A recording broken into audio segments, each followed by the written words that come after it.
Hi, today we're in the village of Harringworth on the Northamptonshire Rutland County borders. David, tell me what's been going on in the local property market with regards to the village, please. Well, in the past 12 months, the average price of a property in Harringworth is £584,000, so over £500,000, which is well above the average for the country and also in the Rutland, Northamptonshire area as well. So in the past 12 months, 8 houses sold in the village. They were mostly detached houses, which will probably give you one of the reasons why the average value is so high. So that's quite a high number considering the size of the village, isn't it? It is, but if you look at the makeup of the village, it's full of beautiful properties. You've got small thatched cottages, you've got a couple of new build stone properties, but also some lovely barn conversions too. A lot of barn conversions happened in the last few years, and also some large period homes as well. So that would be the reason why the average price is so high.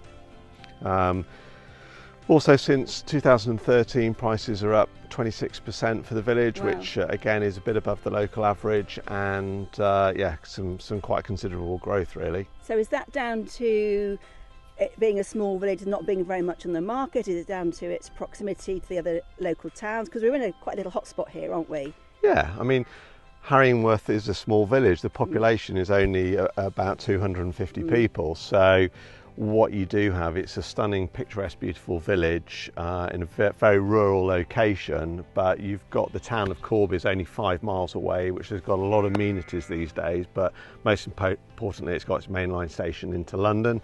So it's interesting. We've had conversations with people where they've wanted to get out of the cities, they wanted a home with an annex to work from home, and yet we're still getting conversations with people that are wanting that easy commute still, because not necessarily, I suppose, for work, but they still want day trips out or other reasons why you'd need to hop on that mainline connection. So we're still getting that conversation, aren't we, from people? Yeah, but equally, people might have been 10, 15 years ago commuting 5 days a week, but now, certainly since COVID pandemic, 1 or 2 times a week at the most, and that makes that very easy to do. So perhaps it's a mix of interesting housing stock, so types of homes, location. We've got great market towns locally as well, and that has an influence because Stamford and Rutland's getting more well known, isn't it, as an area? Yeah, it certainly is. Yeah, Stamford and Oakham are only about equidistant from here, 10 or 11 miles to each market town. They both have different things to offer. They've both got renowned schools and lots of facilities as well. So that does really bring the people. So it's a kind of mix of town and country life that people are after, isn't it? Yeah, absolutely. Essentially, you're getting the best of both worlds, aren't you? Yeah. And great schooling, of course. We've touched on that before in other of our update videos. We've got great primary schools locally, secondary schools, state, independent. It's all important when you come to buy your own house, and of course thinking about resale. Yeah, that's it, absolutely. And the other good news for Harringworth is that the pub in the village has been shut for the last few years, but it's currently undergoing, I'm told, a major renovation. It sounds quite exciting what they've got planned. Yeah, it does. So the village are obviously delighted about that, and we'll be no doubt going to trial that out once it's open. I think it's only fair we do it for market research purposes, absolutely. So we can't really not mention the amazing backdrop today, the Harringworth Viaduct.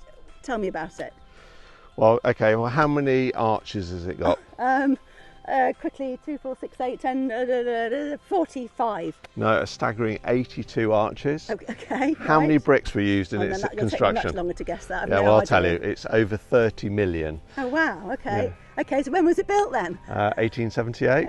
Okay, right, well done. I obviously didn't know that. I've had to do a bit of Googling earlier before we came out. But going back to serious stuff, if you have a property in Harringworth or one of the local villages and just interested to know how your property might have been affected in terms of value with the recent surge that we've had, or indeed if you're a buyer looking to move to the area, to this wonderful area that we're lucky to work and live in, then please do get in touch. We'd love to hear from you.